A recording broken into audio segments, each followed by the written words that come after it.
Chapter 1, 100 years later the dragon opens its eyes again. 283 AC Tower of Joy. The final year of the fall of House Targaryen. For the first time in 300 years someone breached King's Landing. The first time someone killed the bloodline of the Dragon King. It was also the era when everyone believed the dragons were dead. Rhaegar Targaryen died at the Trident, the Mad King Aerys fell before the Iron Throne, and King's Landing had a new master. Everyone believed that the last flame of House Targaryen had been extinguished. No one knew, just in this year, a dragon that had slept for 100 years was about to open its eyes again at the Tower of Joy. When Eddard Stark pushed open the tower doors, the sword in his hand was still stained with blood. The bodies of the Kingsguard lay outside. The battle was over, yet he felt no joy of victory, for he knew someone was waiting for him inside the tower, his sister Lyanna Stark. The room was filled with the thick smell of blood. Eddard walked in quickly. On the bed Lyanna lay quietly. The once-proud flower of the north was now weak to the extreme, her long hair matted with sweat, her face pale, and her life was slipping away bit by bit. Eddard clenched his fists. He had been through war and seen countless people struggle before death, so he knew better than anyone that his sister could not hold on much longer. Ned, Lyanna opened her eyes. Upon seeing her brother, a glimmer of relief finally appeared in her eyes. You came. Eddard knelt halfway by the bed, holding her cold hand. I will take you home. Lyanna shook her head gently. She knew she could not go back. At this moment a Dornish maid walked over holding a bundle. Lord Stark. Eddard looked down. It was a newborn baby boy, his small body wrapped in a blanket, so quiet he did not seem like a newborn. Eddard reached out to take him, then placed the child beside Lyanna, letting her take one last look at her son. Lyanna looked at the child, tears sliding down silently, and she reached out to gently stroke the baby's face.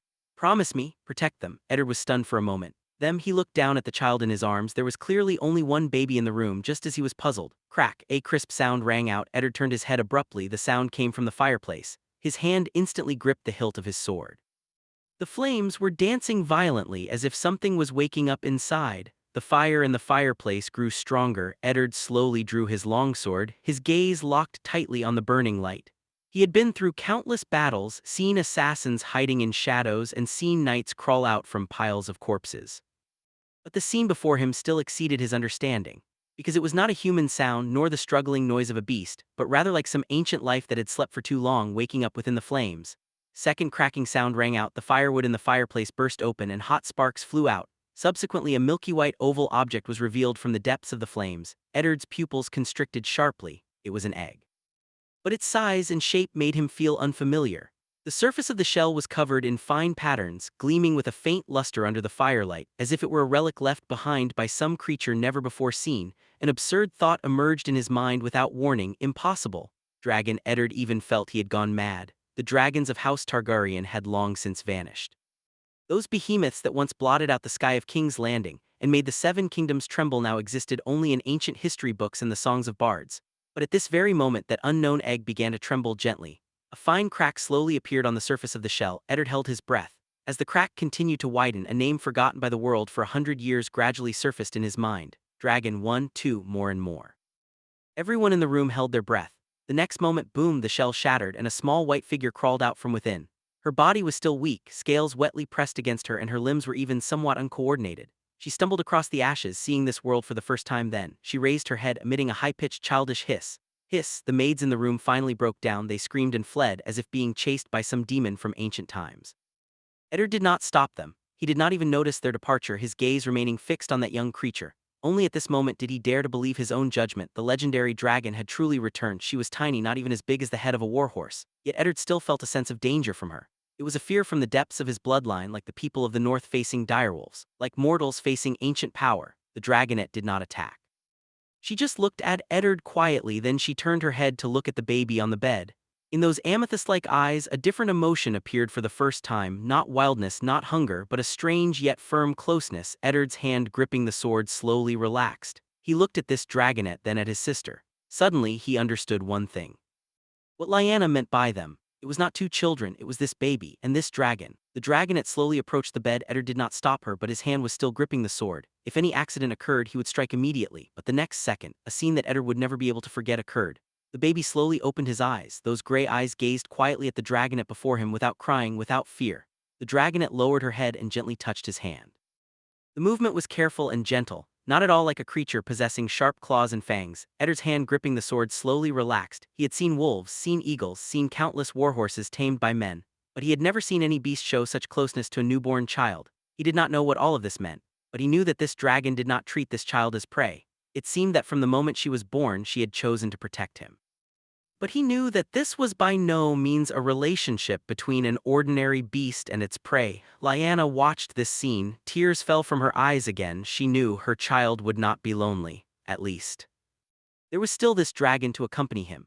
Ned, her voice grew fainter. Eddard turned his head immediately. I am here. Lyanna struggled to open her eyes. His name. She looked at the baby. Egon Targaryen. Eddard's body stiffened, although he had already guessed it, but when he truly heard the name his heart still sank. Rhaegar's son, the true heir to House Targaryen. Lyanna grabbed his hand. Protect him. Not let anyone else know. Eddard was silent. He knew what she was afraid of. Robert Baratheon, that friend who had once fought side by side with him, now he had sat upon the Iron Throne. If Robert knew that Rhaegar had another son alive, if he knew that there was a dragon beside this child, then only death would await this child. Promise you, Eddard said in a low voice. Lyanna finally revealed a faint smile, then her hand slowly loosened. The daughter of the North died in a place far from her homeland. The room fell into dead silence. Eddard stood there, not moving for a long time, until the white dragonet made a low sound. He only then snapped back to reality, looking at the child on the bed, looking at the dragonet guarding the child. He knew he had just made a decision that might change the fate of the entire continent. This child could not be called Aegon Targaryen, at least not now. From today on he must become someone else, someone who would not attract anyone's attention. Jon Snow. A few months later, the North. On the road to the Wall, the cold wind blew across the wilderness. Eddard Stark rode on horseback, looking silently into the distance. The war was over. Robert Baratheon had become the new king, and House Targaryen had become a thing of the past. And he was now returning to the North with a secret capable of destroying peace. In Winterfell, Catelyn's gaze toward him remained cold. She knew her husband had brought back a bastard, yet she did not know the child's true identity, and even less did she know that beside that child there was a dragon that should not exist in this era now. Eddard was heading north with Benjen Stark, heading to the Wall. In the center of the procession, a carriage moved slowly forward. Inside, an iron cage was covered by a thick black cloth. Beneath the black cloth, the white dragonet was curled up quietly. She was already larger than when she was born. Her scales were harder and her eyes were brighter. Along the way, she had barely made any noise, just waiting quietly. This made Eddard feel uneasy.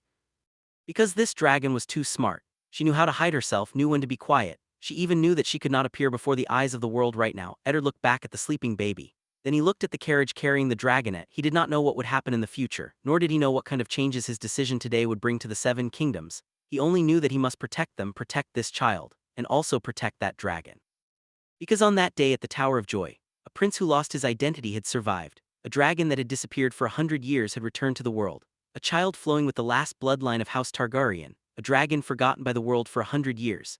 And many years later all of Westeros would remember that name, Jon Snow and his dragon. Chapter 2. The secret of Castle Black. Long before Eddard Stark was born, Maester Aemon had already joined the Night's Watch.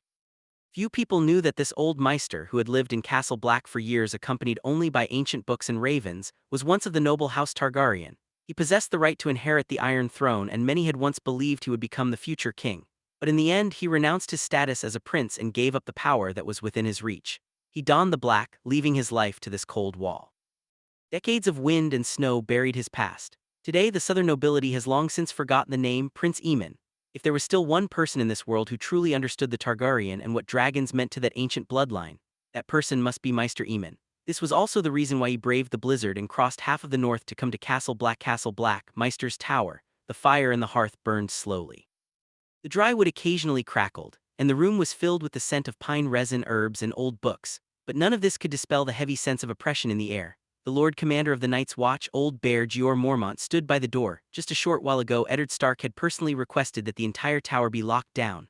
Without orders, no one was allowed to approach. Mormont did not ask for the reason, because he knew that anything that could make the Warden of the North so cautious would certainly not be simple.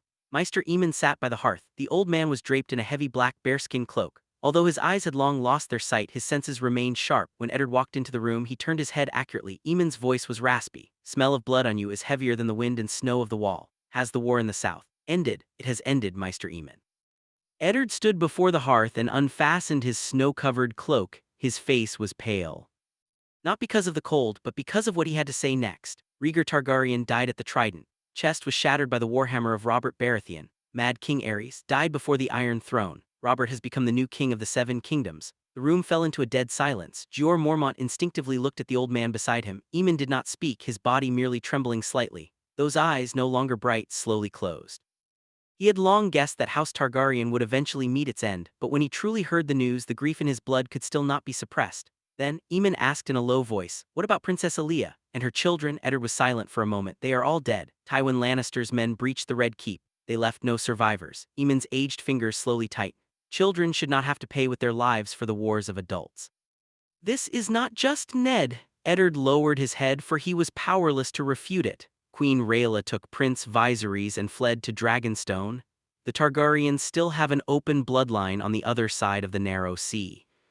Eddard paused for a moment, then said in a low voice, "But I did not come here today to tell you these things." Aemon raised his head slightly. He could feel the heavy burden hidden within Eddard. "I found my sister Lyanna at the Tower of Joy in Dorne." Eddard clenched his fists. "She died there. In the final moments of her life, she left behind a child." Temperature in the room seemed to drop. "Boy," Eddard looked at the old man, son of Rhaegar Targaryen. Mormont stood up straight abruptly. Rhaegar still had blood living in this world, and he was in the hands of Eddard Stark. This was news enough to change the future of the Seven Kingdoms. Maester Aemon stood up, trembling. "Are you sure?" This was the first time he lost his composure. "She died in my arms." Eddard's voice was low. "That was Lyanna's final request. Wanted me to protect that child." Aemon did not speak for a long time. Prince who should have vanished with the fall of House Targaryen was now being hidden by the Wolf of the North. "What is his name?" the old man asked. Eddard was silent for a moment. "Jon Snow. Least in this world, he will always be called by that name." Aemon nodded, but just then Eddard did not continue to explain. He turned slowly, walking toward the corner of the room, where a huge iron cage was placed, covered by a black cloth. "There is one more thing." Eddard reached out his hand and slowly lifted the black cloth. The next moment, Aemon and Mormont held their breath at the same time in the center of the iron cage. A white figure lay quietly there, its size already approaching that of a small pony. Snow-white scales covered its entire body, shimmering with a faint silvery luster under the hearth fire. Its long neck was slightly raised, and a pair of purple eyes gazed at the people before it like gemstones. It was a dragon, a real dragon, a mythical creature that should have gone extinct 100 years ago, had reappeared at Castle Black. Seven hells. Mormont gripped the back of his chair. But he had never seen such an existence. Maester Aemon walked over slowly. His body was old, but his steps were unusually firm. "Do not get close," Mormont warned, but Eddard did not stop him, because he knew that if there was anyone in this world who could approach this dragon, that person was Maester Aemon. The old man reached out his hand, passing it through the iron bars. The white dragon hatchling lowered its head, sniffing his palm gently. Then it took the initiative to move closer, touching the old man's withered fingers with its warm nose. Aemon's body trembled. 2 lines of tears slid from the corners of his blind eyes. "Dragons," his voice trembled. "They have truly returned." A long time later, the old man withdrew his hand. "She is not an ordinary beast. Between a dragon and its master, there is a connection that mortals cannot understand. From the moment she was born, she had already remembered that child." Eddard's expression became even heavier. "That is why she is dangerous. Jon can hide his identity, can become a bastard of Winterfell. The dragon cannot. She has already grown to this point and has begun to try to fly. When she spreads her wings, all of Westeros will know." Mormont was silent for a long time.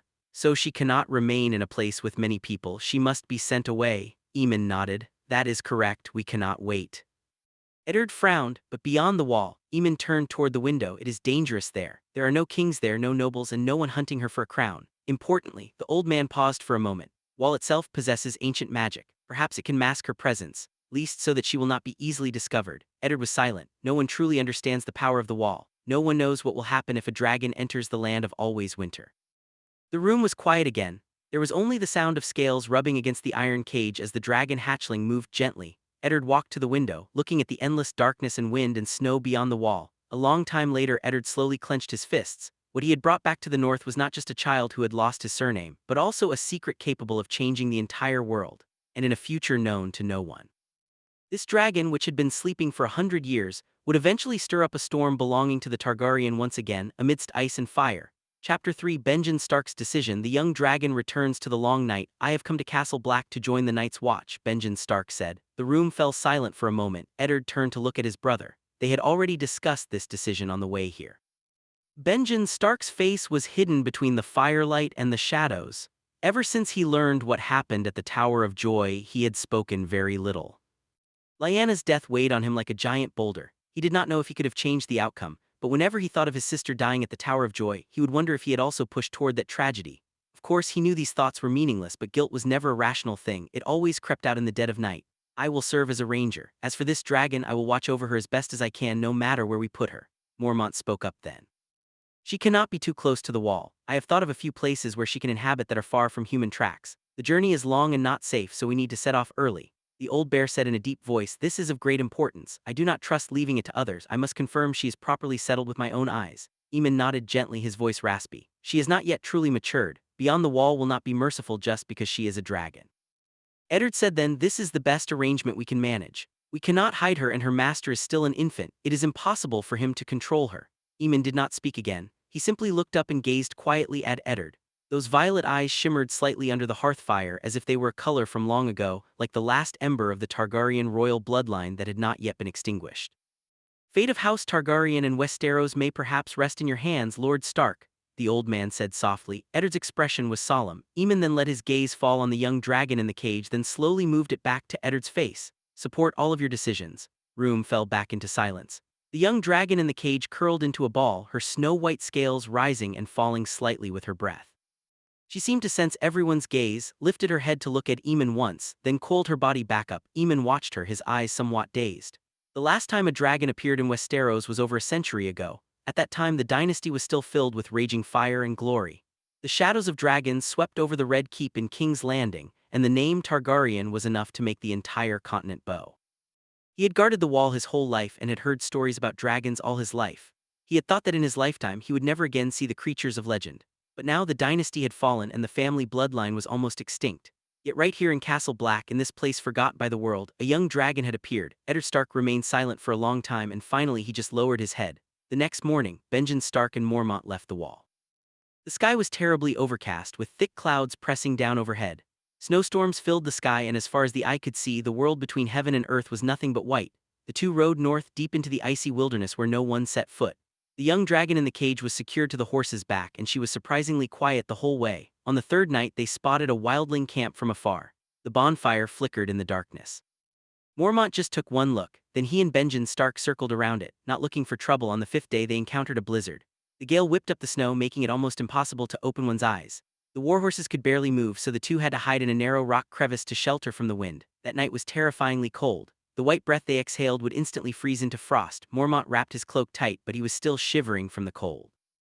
Just then the young dragon in the cage suddenly opened her eyes. She slowly lifted her head, opened her mouth and spewed out a stream of white dragon fire. The flames landed in front of the rock wall and the heat wave instantly dispelled the chill. Mormont stared blankly at this scene, speechless for a long moment. After a long while he said in a low voice, "The gods above, I never thought in my life that one day I would rely on a dragon for warmth." Benjen Stark couldn't help but smile. This was the first time he had smiled in many days. On the seventh day they finally arrived deep within the Frostfangs. Mormont led Benjen Stark to a massive natural cave. The entrance was several zhang high, pitch black and deep, like the open mouth of some ancient beast, with cold wind howling out from within. Mormont held up a torch and walked in to inspect it. The cave was extremely deep, the rock walls covered in claw marks and the ground was scattered with many broken bones, deer bones, wolf bones and the skulls left by some kind of large beast. However, it looked like it had been abandoned for many years. "Bad," Mormont nodded. "At least it can block the wind and snow. For a dragon it is enough." Benjen Stark walked silently toward the wooden cage, then lifted the cage door. The young dragon slowly crawled out. She stumbled a bit when she landed on the snow, using the claws on her wing joints to support her body. She even looked somewhat clumsy. She looked down at the snow beneath her feet, seemingly very displeased with the cold substance, then spat a small puff of dragon fire at the snow. The snow melted instantly, revealing the scorched frozen earth. Mormont raised his eyebrows. "Quite a temper." Young dragon ignored him. She lifted her head and looked quietly at the two men. Those amethyst-like eyes were startlingly bright, and Benjen Stark suddenly had a strange feeling. The dragon was observing them. "You must stay here," Benjen Stark said softly. "Your master will live, he will grow up and someone will take care of him, but you must survive here. We cannot hide you." He paused here, suddenly feeling a bit ridiculous as he was actually trying to reason with a dragon, so he continued, "One day you will see him again." Little dragon tilted her head and gently flicked her slender tongue. She looked first at Benjen Stark, then at Mormont, her gaze lingering for a long time. Then she slowly backed up, pulled in her limbs, and leaped forward fiercely. The first attempt failed. Her wings flapped into the snow and her whole body rolled out. Benjen Stark instinctively took a step forward, but the young dragon quickly scrambled back up. She angrily spat a ball of dragon fire at the snow as if blaming the ground for tripping her. Mormont couldn't help but laugh out loud. On the second attempt she finally flew up 3 feet off the ground. Her white wings unfurled against the cold wind, and the snowflakes filling the sky were swept outward by the airflow. Her movements were still raw, and she even nearly crashed into the rock wall, but she finally flew. Benjen Stark looked up at the sky, his heart suddenly beating violently. This was the first dragon to fly into the sky in Westeros in over 100 years. The next moment the young dragon lifted her neck and let out a sharp, long hiss toward the south, as if calling for something. The sound pierced through the mountains and valleys, echoing far into the frozen world.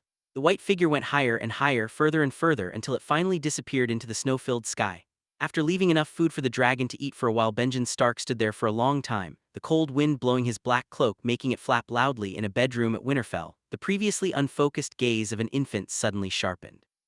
Deep within his dark gray pupils, a fleeting golden light flashed past. That cry of the young dragon, which had pierced through the snow and wind and avoided all mortal ears, now exploded in his young mind like a warm clap of thunder. Little Jon in the swaddling clothes let out a childish murmur. Along with this murmur, the consciousness, attachment, and wildness of that white young dragon far away in the extreme north, and even its senses of soaring in the snow and hunting on the earth, rushed into his consciousness like a tide. Although separated by thousands of miles, that invisible thread of the soul had already firmly bound his consciousness to that future master of the sky. The dragon had not left. It had simply become another pair of eyes for him to gaze upon this world. Chapter 4: The Fugitive Targaryen's Dragonstone. The storm had raged for 12 full days. Gale winds whipped the waves against the black cliffs, the roaring never-ceasing day or night. Lightning tore through the night sky, illuminating the pitch-black castle of Dragonstone in a deathly pale light before it sank back into darkness. Sir Willem Darry stood by the window, watching the churning sea. He knew the House Targaryen was finished. Aerys and Rhaegar were both dead, and Princess Elia and her children had not been spared. 3 days ago, Queen Rhaella had died in childbirth during the storm, leaving behind only the 8-year-old Prince Viserys and the newborn Princess Daenerys. The dragon dynasty that had ruled Westeros for nearly 300 years was now reduced to just 2 children. Thinking of this, Willem felt a weight in his chest so heavy he could barely breathe. More than the storm, what worried him was the current situation on Dragonstone. Since the news of King's Landing's fall arrived, the morale of the entire castle had begun to waver. Some soldiers were planning to sneak away from Dragonstone, some knights began making secret contacts, and even some servants were whispering about when to swear allegiance to the new king. No one wanted to be buried alongside a fallen dynasty. Loyalty in the face of gold dragons and survival was never very reliable. Willem knew this well. He even suspected that at this very moment, people in the castle were waiting for the storm to end, hopping to hand over Viserys and Daenerys to Robert Baratheon. After all, they were 2 living Targaryens, enough to trade for lands and a lifetime of endless wealth. Willem was not worrying needlessly. In fact, something similar had already happened. 3 days ago, Sir Afor, the port warden, had used the excuse of the storm damaging the docks to request the transfer of the 20 soldiers guarding the inner fortress. In the past, such a request would have been perfectly normal, but it happened at this specific time, just after the queen had passed away. Willem immediately sensed something was wrong and refused the request. That very night, 2 of the soldiers responsible for guarding the prince's quarters left. They were found in a tavern at the port, drunk, boasting incessantly about their future wealth and glory. Although no one knew exactly what promises they had received, Willem realized that Dragonstone was no longer safe. Loyalty was crumbling bit by bit, and many had already started looking for new masters. What was most terrifying was that he didn't even know how many had already betrayed them. Thinking of this, Willem slowly closed his eyes. Once upon a time, the name Targaryen was enough to make all of Westeros bow, but now it had become a curse that everyone avoided. That was how dynasties changed. The victors ascended the throne and the losers were buried in graves. Few people cared about so-called loyalty and honor. Just then, footsteps sounded behind him, and a young squire hurried into the room. "My lord, the Maester has just checked on the princess." Willem turned around. "How is she?" "She is very healthy," the squire replied. "The wet nurse says she has a good appetite and has already fallen asleep." Willem nodded slightly. This was one of the few pieces of good news in these past few days. Queen Rhaella had lost too many children in her lifetime. Those tragedies had accompanied her for most of her life. That Daenerys could survive safely now was a gift from the gods. The squire hesitated for a moment, then suddenly lowered his voice. "My lord, there is one more thing." Willem looked at him. "Speak." "Someone is spreading rumors at the port." Squire swallowed hard. "Some are saying that as long as we hand over the prince and princess to King Robert, Dragonstone will be granted mercy." Room fell silent. The flames in the fireplace flickered gently and the expression on Willem's face turned cold. "Who said?" "Haven't found out yet." Willem was silent for a moment. "Keep investigating." "Have the people at the port increase the guard." Squire was stunned. "Are you worried that someone will rebel?" Willem shook his head slowly. "I'm worried that someone will send them away." Squire's face turned pale. After he left, Willem stood there for a long time without moving. He knew that time was running out. If they continued to stay on Dragonstone, they would be betrayed sooner or later. Regardless of whether those people were truly loyal to Robert, as long as the profit was great enough, someone would always take the risk. He had to leave as soon as possible. Thinking of this, Willem walked toward the inner fortress. After passing through the long stone corridor, he arrived at Viserys' room. When Willem pushed open the door, he thought the boy had fallen asleep, but the figure on the bed suddenly spoke. "Will they all die?" Willem was slightly taken aback. Viserys was not asleep. He was clutching the shawl his mother had left behind, staring quietly at the ceiling. In the flickering firelight, his violet eyes looked extraordinarily bright. "Who?" Willem asked. "Those who killed my father." Room went quiet and thunder rumbled outside the window. After a long while, Willem spoke slowly. "I don't know." Viserys was silent for a moment. "When I grow up, I will make them pay the price." His voice was not loud, and it even carried the characteristic tenderness of a child, but in that instant Willem seemed to see the pride deep in the bones of House Targaryen. The room slowly quieted down. The boy had fallen asleep, curled up in the corner of the bed, clutching the shawl left by Queen Rhaella tightly in his arms. His brows remained furrowed in his sleep. In just a few months he had lost almost all his family and the entire kingdom. Willem stood by the bed, looking at this child who should have grown up carefree. A wave of bitterness washed over his heart. He gently tucked the blanket in for Viserys and then left the room. After leaving the room, Willem went to the deepest underground storage room of Dragonstone. Originally used to store royal grain and military supplies, it was now filled with wooden crates, gold coins, and jewelry. The royal seal, the genealogy of House Targaryen, and even some books left by Prince Rhaegar. These things might not help them retake the Iron Throne, but they could ensure they survived on the other side of the narrow sea. Several of the most loyal guards were busy working. Seeing Willem, they all stopped their actions. "How is the ship prepared?" "Ready to depart at any time." "The supplies?" "Enough to last for 2 months." Willem nodded, then looked toward the distance where the sound of waves could be vaguely heard. As long as the storm ended, they would leave and never return. A faint cry of a baby came from the next room. Daenerys had woken up, and the wet nurse was holding her and rocking her gently. In the firelight, the little girl waved her tiny arms, her silver gold fuzz shining with a soft luster. She did not yet know that her mother had left this world. She did not know that her dynasty had fallen, and that many people were plotting how to use her and her brother to trade for wealth and glory. Willem looked at the baby in the swaddling clothes, his gaze gradually becoming firm. He had made his decision. As soon as the storm stopped, they would leave immediately. He had already ordered his most trusted subordinate to prepare a Pentos merchant ship. As long as the weather permitted, they would set off immediately. Braavos would become their new sanctuary. It might still be dangerous there, but it was better than staying on Dragonstone waiting to die. Outside the window, thunder roared and the rain was still pouring down. Willem slowly gripped the longsword at his waist. No matter what awaited them ahead, he would escort these 2 children to survive, even if it meant sacrificing his own life. Because as long as Viserys and Daenerys were still alive, the bloodline of House Targaryen would not be severed, and the dragon's fire would not be completely extinguished. Chapter 5, Jon's Dream. 288 AC. Winterfell. Godswood. Thick snow covered the ground, and a pale weirwood stood in the snow, its branches covered with blood-red leaves gently swaying in the cold wind. As the wind blew through the woods, the snow on the branches rustled down, leaving only the sound of snow and wind. Jon liked it here. Compared to the bustling great hall and the training ground, he preferred the Godswood. No one would chase him away here, and no one would look at him with strange eyes. The weirwood could not speak, and neither could the old gods, but Jon always felt as if they were constantly watching him. Sitting on a stone beneath the tree with his hands around his knees, he looked up at the face carved into the trunk, where red sap flowed slowly down the bark like blood. When he was younger, he had been a little afraid, but now he was used to it. Sometimes he even felt that the weirwood was more of a friend than many people. He reached out and caught a falling snowflake, which quickly melted, just like many other things. Jon suddenly remembered last night's dinner. The great hall was warm, with the fire in the hearth crackling. His father sat in the seat of honor, Catelyn beside him. Robb was excitedly recounting what had happened during his sword practice that day, while Sansa held a bowl of hot soup, taking small sips as her nursemaid occasionally wiped the soup from the corner of her mouth. Everyone had their own place.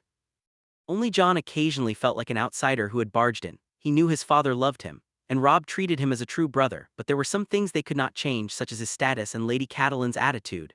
Though she had never scolded him, nor did she go out of her way to make things difficult for him, that coldness and resentment were always there. She never scolded him, yet she never spared him a second glance either.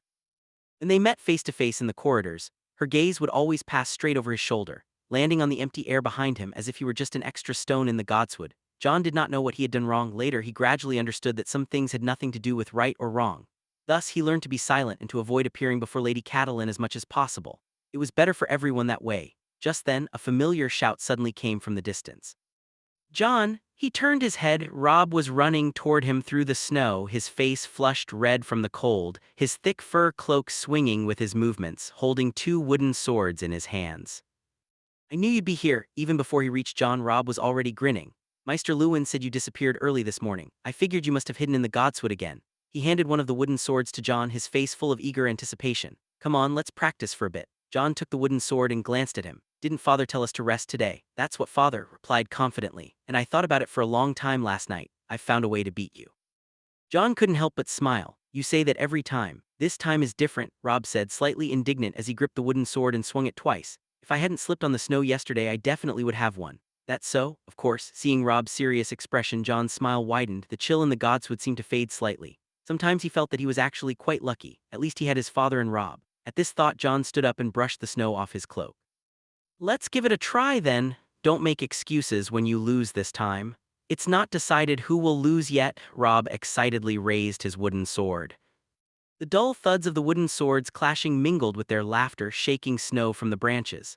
Just as Jon was halfway through raising his sword to parry, the light before his eyes suddenly darkened, and a gale of wind and snow roared past his ears. The next morning, Jon woke up with a start from his dream. He sat up abruptly, his forehead drenched in cold sweat and his chest heaving heavily.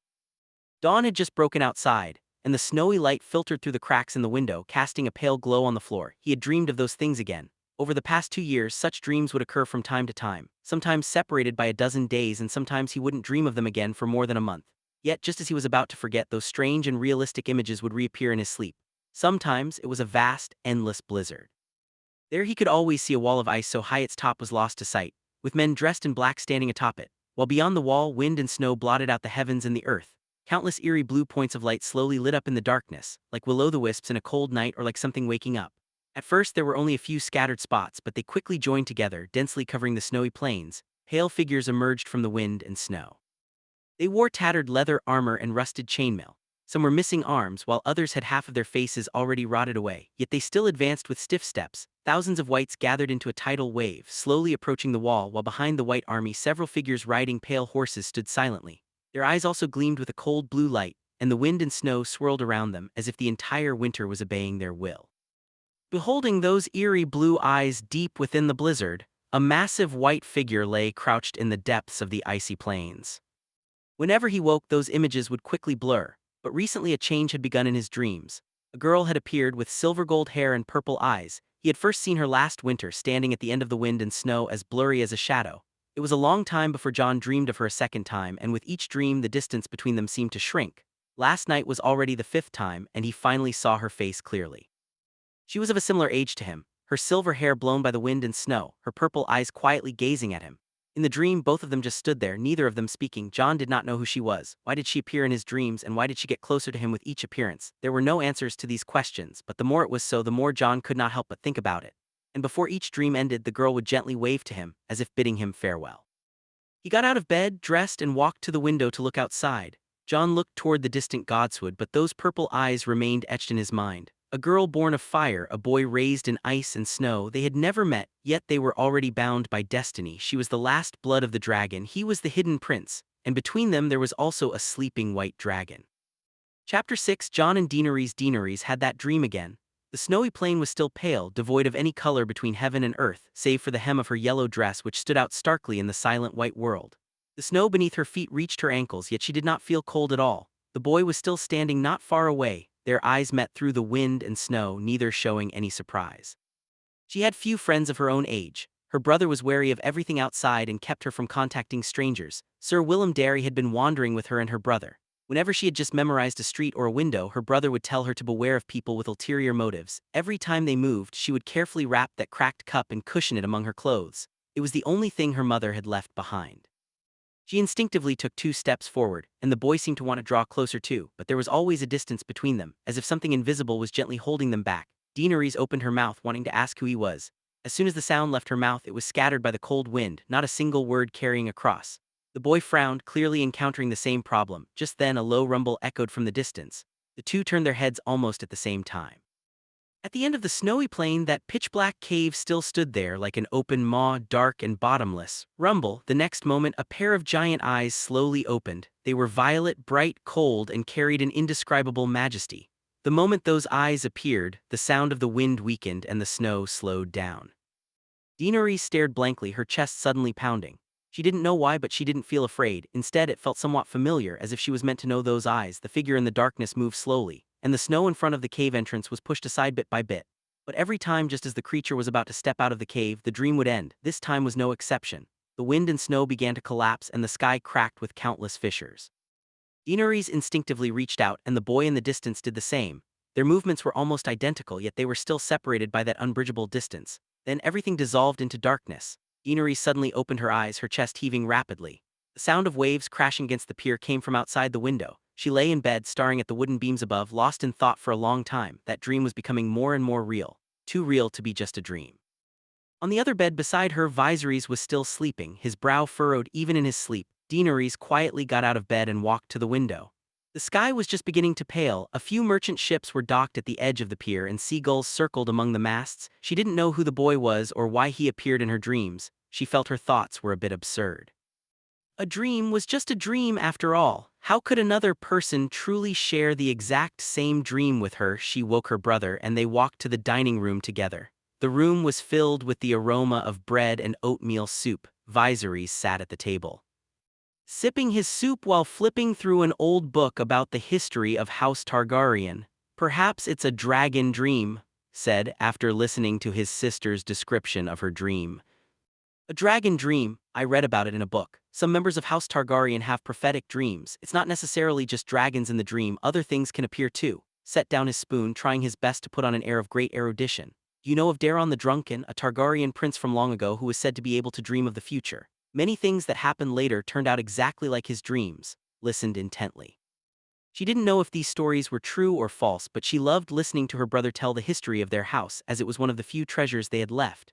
"Everyone says dragons have been gone for over 100 years. That's why I said perhaps." Viserys shrugged, but his eyes lit up. "If it really is a dragon dream, then it's a good thing. At least it shows that the Targaryen bloodline has not been forgotten by the gods." He spoke seriously, but he was not as certain as before, sounding more like he was trying to convince himself. Daenerys could understand. Her brother yearned to reclaim their kingdom more than anyone, always telling her that they would one day return to Westeros and reclaim the Iron Throne. But Daenerys did not understand these things. She only wished for a home that truly belonged to her, a place where they didn't have to keep moving, a place where she could sleep in peace. That was all. Sir Willem pushed the freshly baked bread in front of her. "Princess, eat first. As for the dream, we will naturally understand when it actually happens." Looked down at the soup in her bowl and said nothing more. She just slowly finished it, carefully wiped the bowl clean and put it back in its original place. From that day on, Jon dreamed of that snowy plain many more times. Each time the girl was a little closer to him. At first she was just a blurry shadow in the distance, then her outline gradually became clear, and later he could already see the expression on her face. And every time he got closer, the creature in the cave would also become clearer, until one time he found himself very close to her, so close that he could touch her with just one more step. She walked toward him, stepping through the snow. Just then, the wind suddenly stopped. A low dragon roar echoed from deep within the cave, deep and long, making the snow-covered ground tremble slightly. Jon turned to look, and the shadows at the cave entrance were receding. A white beast slowly crawled out of the darkness. Its body was nearly 60 feet long, covered in snow-white scales that gleamed coldly under the sky's light. Its limbs were thick and powerful, leaving deep claw marks in the snow with every step. Its broad dragon wings were folded at its sides, the wing membranes pure white, the wing bones as sharp as blades. What made it most impossible to look away was its eyes, violet and so deep they were almost black. Those eyes first fell upon Jon, then slowly turned toward the girl, watching them quietly. The snowy plain suddenly fell silent. Jon just stared blankly at the giant beast. He felt no fear or unease, only a sense of familiarity. The dragon slowly lowered its head, exhaling a large cloud of white mist from its nostrils, and then let out a low, long cry. The sound no longer seemed like a threat, but more like a low response. The girl's steps paused slightly. She did not approach immediately, but stared intently at the white beast as if trying to dig something out of her memory. After a few seconds, her voice rang out with hesitation. "It's a dragon." Jon froze for a moment. "A dragon." Daenerys didn't look at him, her gaze still fixed on the giant beast, her breathing visibly quickening. "I've seen it in books," she said in a lowered voice. "It was mentioned in old texts from a long time ago, but everyone said it was just a legend." Her fingers tightened slightly as if suppressing some instinctive fear. "Dragons have long ceased to exist." She looked up, staring into those purple eyes, her voice growing softer. "But it is right here." This moment she truly realized that the things in books had never truly described the existence before her. It was not a story nor a symbol, but a real, silent, and massive life. She took a slow breath as if confirming some fact. "It didn't attack us." These words seemed more like she was convincing herself. Only after confirming this did she relax slightly, her gaze falling back onto Jon. "Can you hear me?" Jon was taken aback, then his eyes widened and he nodded instinctively. "Yes." The girl was stunned. The next second, a look of pleasant surprise instantly appeared on her face.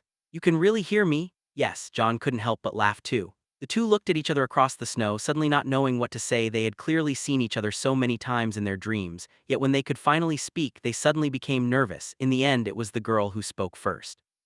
My name is Daenerys, she spoke very seriously. Jon repeated after her. Daenerys, Daenerys blinked. You can also call me Dany, that's what my family calls me. Jon nodded happily. Dany, can I call you that too? The smile on the girl's face instantly grew even brighter. Of course, what about you? You can call me Jon. Jon, she repeated it, mimicking his pronunciation. The next instant the dream shattered. Jon suddenly opened his eyes, gasping for breath.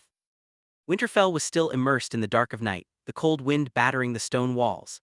He lay in bed staring at the wooden beams above, not moving for a long time. The dream had ended again, but this time was different. He knew the girl's name. Jon clutched the woolen blanket beneath him and silently repeated her name in the darkness, Daenerys, his tongue wrapped around the unfamiliar pronunciation, like holding a piece of cold snow in his mouth. Chapter 7 Changes. In the blink of an eye, another cold winter arrived. 6-year-old Jon was already much taller than last year, and his hand holding the wooden sword was much steadier. Robb could still win occasionally, but most of the time he was the one who ended up getting hit by the wooden sword. During the day they practiced swordsmanship together, listened to Maester Lewin's lessons together, and were occasionally dragged out of the kitchen by old Nan.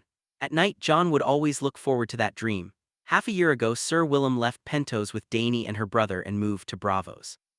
That city was colder and wetter than Pentos, its canals shrouded in mist year-round, stone bridges spanning the waterways, and merchant ships from all over the world coming with various mythical beasts carved on their bows.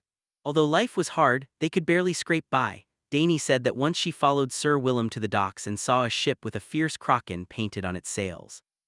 It scared her so much that she clutched the knight's hem tightly, only to find out later that it was just the sigil of the captain's house. Over the past year they had met many times in the snowy plains, and their relationship grew closer and closer. They often chased the footprints left by the white dragon across the snow, and had sat side by side in front of the cave, watching the white dragon doze in the wind and snow. Jon spoke of Winterfell, of the godswood, and of how Robb would sneak into the kitchen to steal hot pies, only to be chased halfway across the castle by the cook wielding a rolling pin. He spoke of Sansa almost falling off her horse when she was learning to ride, and of how old Nan would stuff an extra layer of wool into his blanket every winter. Dany, on the other hand, would speak of the lingering mist of Bravos, of the merchant ships in the harbor flying flags of all colors, and of the vendors selling grilled fish by the canals. And of the honey cakes Sir Willem bought for her. She said they were the most delicious thing she had ever eaten. Once, she had even seriously pressed a piece of candy into Jon's hand. Although both knew that things in dreams could not be brought back to reality, Jon still thanked her solemnly, which made Dany laugh so hard she couldn't stand straight. When Jon stepped into the snowy plains, he did not see that familiar figure. The wind and snow howled, leaving him all alone on the empty plains. Dany, his voice carried far, but there was no response. A sudden inexplicable unease rose in his heart. Jon quickened his pace toward the cave, the snow crunching softly beneath his feet. Just as he was approaching the cave entrance, a faint sound of crying suddenly reached his ears. It was soft and intermittent, as if torn to shreds by the wind and snow. Jon's body stiffened, and in the next second he immediately ran toward the direction of the sound. Dany was curled up there, her face buried between her knees, her shoulders trembling uncontrollably. The faded yellow dress she wore was noticeably older, its hem covered in mud, and her bare feet were red with cold. Yet she seemed not to feel the chill, only keeping her head down and weeping continuously. Dany, Jon hurriedly ran over. Hearing his voice, Dany's body shuddered violently. She slowly raised her head. Her small face was covered in tear stains, and her eyes were terribly red and swollen, as if she had been crying for a long time. The moment she saw Jon, the tears in her eyes burst forth again, and she threw herself into his arms. Sir Willem is dead, she burst into loud wails. He lay with a fever for 3 days. The Maester said he couldn't be saved, and he died last night. The servants stole all the money, leaving nothing behind, and they threw me and my brother out of the house. Jon froze. The girl in his arms was shaking as she cried, her hot tears soaking through his leather jerkin, and he couldn't say a single word. He knew of Sir Willem. Dany had mentioned him many times, how the old man would take care of her, teach her to read, and comfort her when she was afraid. He was the person she trusted most, one of her few pillars of support in this world, and now he was dead. Jon suddenly felt a heavy tightness in his chest. He did not want to lose this friend. He had no idea how to help Dany, who was far across the narrow sea. He didn't even know where Bravos was, what the city looked like, which street Dany lived on, let alone how he could go find her. He could do nothing. In the end, he could only reach out and clumsily hold the girl, gently patting her back, just as old Nan used to comfort him when he was little. Just then, heavy footsteps echoed from deep within the cave, and the white dragon slowly emerged from the darkness. It was much larger than last year, covered in snow-white scales, and its folded wings almost blocked half of the cave entrance. It did not let out a low rumble as it usually did, but simply came slowly to their side. The white dragon let out a low whimper, its voice deep and slow, before spreading one of its wings to shelter both children beneath it. The wind and snow were instantly shut out, and the world seemed to suddenly fall silent, leaving only the girls' intermittent sobbing. "They are all gone," Dany said softly. "Brother has been losing his temper. I've never seen him like that before. I'm so scared." As she said this, her tears fell once more. Jon looked down at her, not knowing how to comfort the girl, so he only held her a little tighter in his arms. "I will always be with you in dreams. I won't leave you. Really, do you promise?" "I promise." Wind and snow gradually died down, but the edges of the snowy plains began to blur. Jon's expression changed slightly. He knew the dream was about to end. "Dany, I have to go." Dany's body trembled slightly and she reached out to hold Jon tightly. "Thank you." Her voice was very soft yet incredibly clear. In the next moment, the entire snowy plain began to collapse, countless cracks tearing through the sky, and everything rapidly dissolved. Jon felt his vision go dark, and he suddenly opened his eyes. Winterfell was still immersed in the darkness before dawn. He sat up, the warmth from the dream still lingering on his chest, and Dany's crying seemed to echo in his ears. Jon threw off the blanket, walked to the window, and pushed it open a crack. The cold wind mingled with snowflakes poured in, making him shiver slightly. But he did not back away, only staring in the direction of the narrow sea. He clenched his fists, his nails digging deep into his palms. For the first time, he utterly hated his own weakness. If only he were grown, if only he had his own ship, if only he could cross the narrow sea, perhaps many things would be different. But in the end, he was just a 6-year-old child, unable to do anything. Meanwhile, in a cold and damp alleyway in Bravos, Daenerys slowly opened her eyes. A fine drizzle was still falling, and shallow puddles had accumulated in the alley, flowing slowly along the cracks between the cobblestones. Viserys sat nearby, his back against the damp, cold wall, his knuckles white as he tightly clutched the worn history book of House Targaryen in his arms. His face was terrifyingly grim, his eyes filled with suppressed rage, and his fingers trembled slightly. He had clearly not slept a wink all night. Dany touched her chest, where the warmth of the dream still seemed to linger, and she suddenly felt less afraid. She gently tugged on Viserys' sleeve. "Brother, let's go, we will find a place to stay." Viserys froze for a moment, then looked down at his sister. Her eyes were red and swollen, her face smudged with dirt, and her clothes had long been soaked through by the rain. After a long silence, Viserys slowly stood up and took her hand. The siblings walked out of the alley, the rain falling upon their shoulders. #8 Chapter 8 Early the next morning, Jon got up very early. The dreams from last night had kept him tossing and turning, barely allowing him to close his eyes. Sir Willem was dead, and Dany and her brother had been cast out of their home. Every time he closed his eyes, he could see that girl crying in the snow, along with her feet frozen bright red. Thinking of this, Jon could no longer sit still. He rolled out of bed, hastily threw on his clothes, didn't even bother to tie his laces properly, and shuffled out the door. The snow was still falling outside the window, and the day was already bright. From the direction of the kitchen, there came the faint clatter of dishes, mingled with the gruff voice of the cook issuing orders. The corridor was cold, and the stone walls were damp with a thin layer of moisture. Jon rubbed his hands together, and the white mist he exhaled dispersed before his face, vanishing quickly. As he passed Sansa's room, his footsteps involuntarily lightened. He left the room, walked down the long corridor, and headed toward his father's study. Along the way, he subconsciously avoided the places where Lady Catelyn often appeared, taking a slightly longer route. Although no one had told him the reason, Jon had always known that she did not like him. That feeling was hard to explain, like walking on a surface of thin ice. Even though nothing had happened, he always felt that it could shatter beneath his feet at any moment. When he reached the corner, he saw that familiar figure from afar and hurriedly pressed himself against the wall to bypass her. Only when he could no longer see her did he let out a sigh of relief and slow his pace. The study door was left slightly ajar. Jon gently pushed it open a crack. Ned was sitting behind the desk, reviewing documents, and looked up when he heard the movement. "Jon," he set down his quill. "Is something wrong?" Jon hesitated for a moment. "There is something I want to ask you." Ned smiled, rose from his seat, walked around the desk, and came before him, bending down to meet Jon's gaze. "What is it?" Jon lowered his head, gently scuffing the carpet with his toe, leaving a shallow mark. After a few seconds, he spoke in a low voice. "Father, about my dreams, there is something regarding a girl." Ned was slightly taken aback. "A girl?" Jon nodded. "Her name is Dany." The smile had not yet faded from Ned's face. "Dany, yes, but her full name is a bit long." Jon frowned, struggling to recall. "Daenerys Targaryen." In the next instant, Ned's expression shifted abruptly. "Targaryen, yes." Jon's eyes lit up. "That's the name." The study suddenly fell silent. Ned looked at his son, his gaze growing heavy. "You know her?" "I suppose I do." Jon scratched his head. "I often play with her in my dreams." Ned's body stiffened slightly. "In your dreams?" "Yes." Jon nodded. "We communicate within the dreams." Ned fell silent. Outside the window, a raven landed on the sill, cocking its head to survey the study for a moment before being blown away by the wind. After a while, he continued to ask, "What do you talk about?" "Many things." Jon thought seriously. "Winterfell, Bravos, the Godswood merchant ships, and dragons." Ned's brow furrowed sharply. "Dragons? The dragon I told you about," Jon gestured. "It's very big, all white with purple eyes." Ned did not speak, just watched him quietly. That gaze made Jon feel somewhat uneasy. He subconsciously took half a step back and asked in a low voice, "What's wrong?" Ned slowly exhaled. "Besides me, have you told anyone else?" Jon shook his head immediately. "No." After saying this, he added, "And Dany." Ned was stunned for a moment, then nodded gently. "Very good." He crouched down to meet Jon's gaze, reaching out to press his hand on the boy's shoulder with a firm but gentle grip. "Remember, do not tell anyone about these dreams in the future." Jon was somewhat confused. "Why?" Ned was silent for a moment, looking at the snow falling outside the window. "Because some things are not for everyone to understand." Jon nodded, appearing to understand, yet not fully. "I understand." Ned reached out to ruffle his hair, his movements a bit heavier than usual, as if he wanted to confirm that the child before him was truly real. "You said earlier you had something you wanted to ask me." The expression on Jon's face suddenly dropped. "Dany has no home." Ned paused slightly. "She told you that?" Jon lowered his head. "Yes, she and her brother were cast out and they are living on the streets now." As he spoke, his voice grew quieter. "Father, can we help her?" Ned looked at the child before him and sighed softly.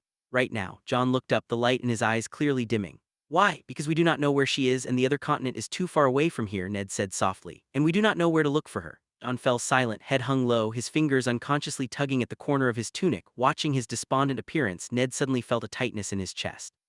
He too had experienced this sense of powerlessness. The snow outside the window had grown heavier at some point. A few snowflakes drifted slantwise through the window crack, landing on the edge of the desk, quickly melting into a small patch of water. "But if one day we do know where she is," he paused, "perhaps we might be able to help her." Jon's eyes brightened again. "Really?" Ned nodded. "Really."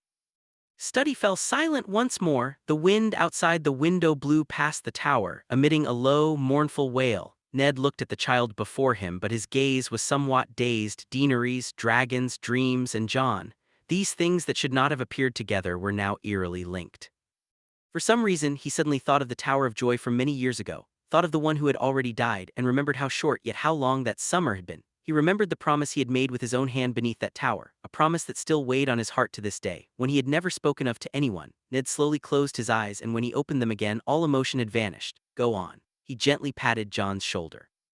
"Robb is still waiting for you for your lessons." Jon nodded, turned, and ran toward the door. As he left, he nearly tripped over the threshold, drawing a rare, light chuckle from Ned. The study quickly fell silent again. Ned walked to the desk, took a blank sheet of parchment from the bottom drawer, but held the pen without writing a word. He sat there for a long time. The fire in the brazier gradually grew weak, and the light outside the window brightened bit by bit, yet the parchment remained blank. In the end, he folded the parchment, put it back in its place, turned to walk to the window, and gazed at the pale northern sky, remaining silent for a long time. It was not until much later that he whispered to himself, "Dragon dreams." He gazed at the snow outside the window and remained silent for a long time. In the past, his knowledge of dragons had been extremely limited, nothing more than scattered legends from the mouths of the elderly. But ever since Jon began having these dreams, he had privately sought out many related books, wanting to figure out what was happening. It was only recently that he had gradually found an answer. Chapter 9. The confession. It had been several months since Jon told him about the dreams he had been having. Early that morning, a messenger braved the wind and snow to reach Winterfell, delivering a letter sealed with the royal seal of the Iron Throne. As Eddard Stark broke the seal, his fingertips brushed against the thick parchment, and an inexplicable sense of unease rose in his heart. The contents of the letter had been sent to all the lords of the Seven Kingdoms. King Robert was hunting down the surviving bloodline of House Targaryen, his tone cold and unyielding, with an urgency that bordered on obsession. Between the lines, the letter also mentioned a detail. Sir Willem, the guardian of Prince Viserys and Princess Daenerys Targaryen, had died of illness, leaving the two of them wandering the streets of Bravos, begging for a living. At the end of the letter, Robert wrote that this hunt was nearing its end. Once the tracks of those two children were found, the Targaryen bloodline would be extinguished forever. Eddard sat there for a long time, clutching the letter, for he did not agree with Robert's course of action. The thought of the Targaryen siblings begging on the streets of Bravos made it even harder for him to accept. How could children who had not even reached adulthood and possessed no place to call home be a threat to the Iron Throne? What Robert wanted now was to root out the problem entirely. Two unarmed children could hardly be considered enemies, and continuing to hunt them down was little different from slaughter. In Eddard's eyes, there was no honor in such actions. He finally understood that the dreams Jon had been having all these years were not just dreams at all. Jon, or rather Aegon, had been sharing the same snowy plains and that dragon with Daenerys for years. What kind of connection did they have? Was it the ancient magic of Valyria? By the old gods, he could think of no other explanation besides magic. Could the power Rhaegar left behind truly be so strong that it could connect two children separated by an entire continent in their dreams, allowing them to hear each other's voices across the wind, snow, and the narrow sea? At this moment, it felt as if a heavy boulder were pressing down on his heart. So many years had passed, and that dragon beyond the wall was still alive. Just how big was it now? If one day this matter were discovered by Varys' spies, or known by someone with malicious intent, what would await Jon? He dared not think further. Sooner or later he would have to talk to Maester Aemon and Benjen Stark to clarify how much truth there was in the ancient legends of the Valyrian bloodline.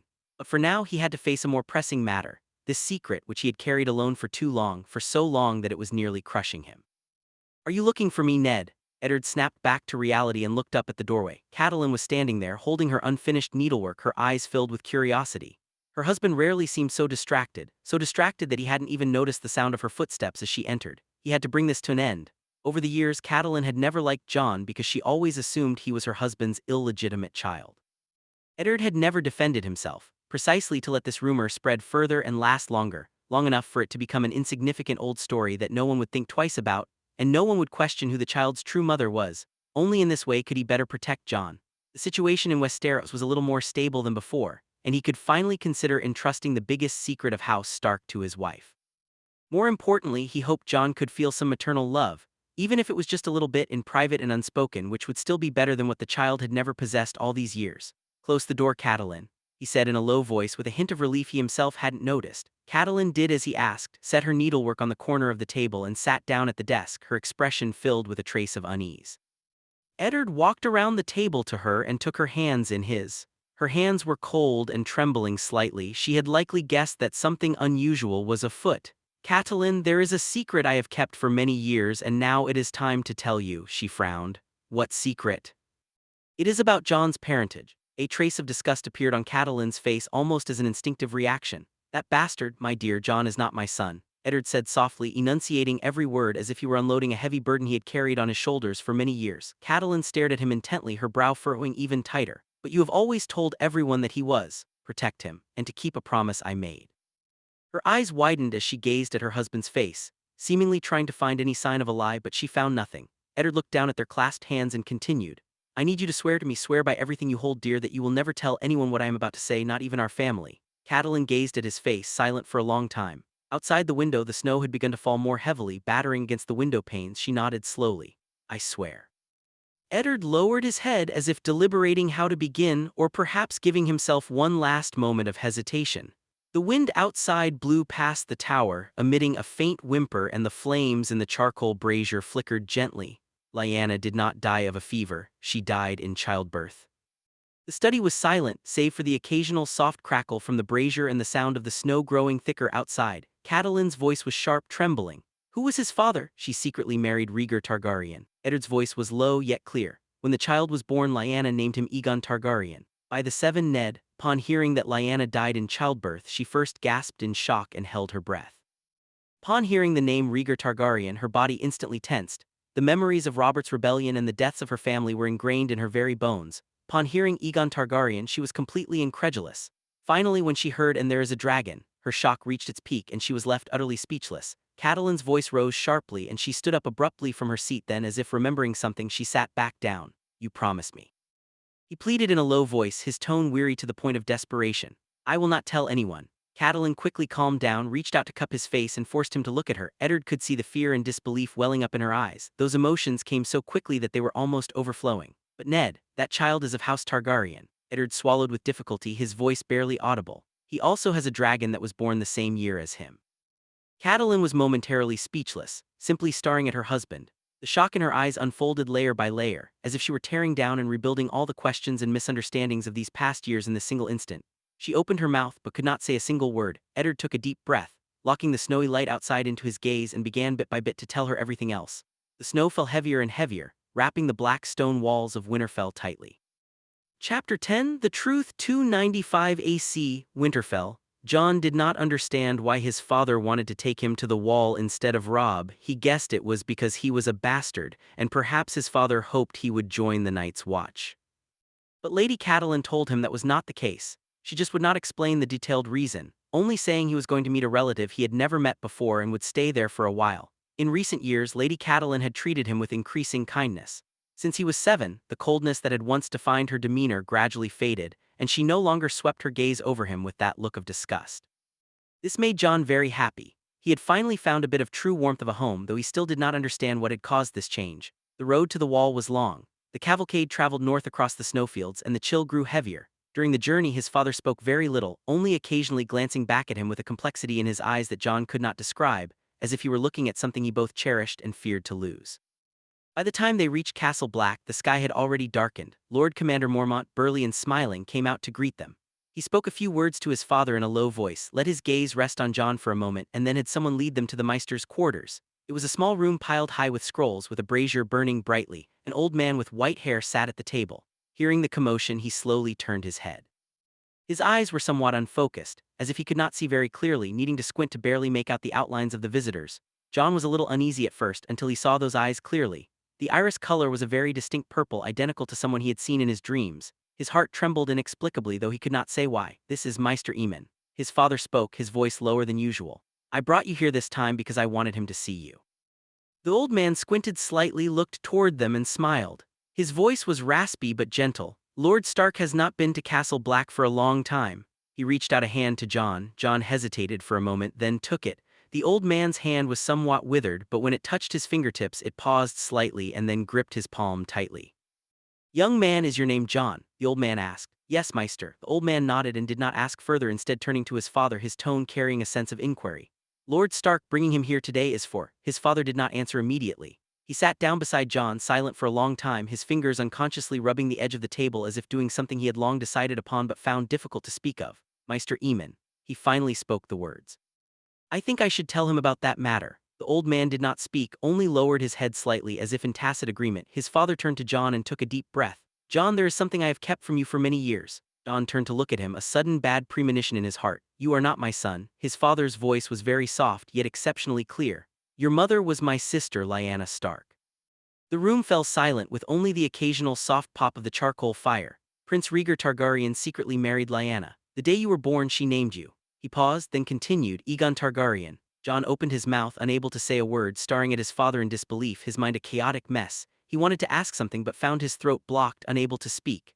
After the Robert Baratheon rebellion, both your parents died. His father continued, his voice carrying a weariness suppressed for many years.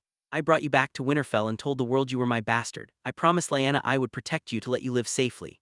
If anyone had known the truth back then, the king would have killed you and it would have sparked a new war. Then are you my? Jon asked with difficulty. I'm your uncle. Eddard Stark looked at him, his eyes slightly red. But all these years, I have never thought of you as anyone else's child.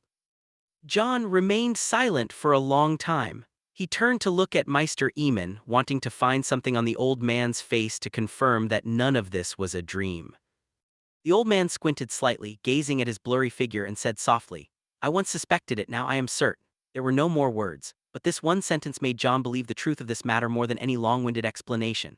He raised his head and looked at the snowstorm outside the window, suddenly remembering the snowy forest in his dreams, remembering Dany, and remembering that white dragon he had never seen in reality but had known for many years. That dragon.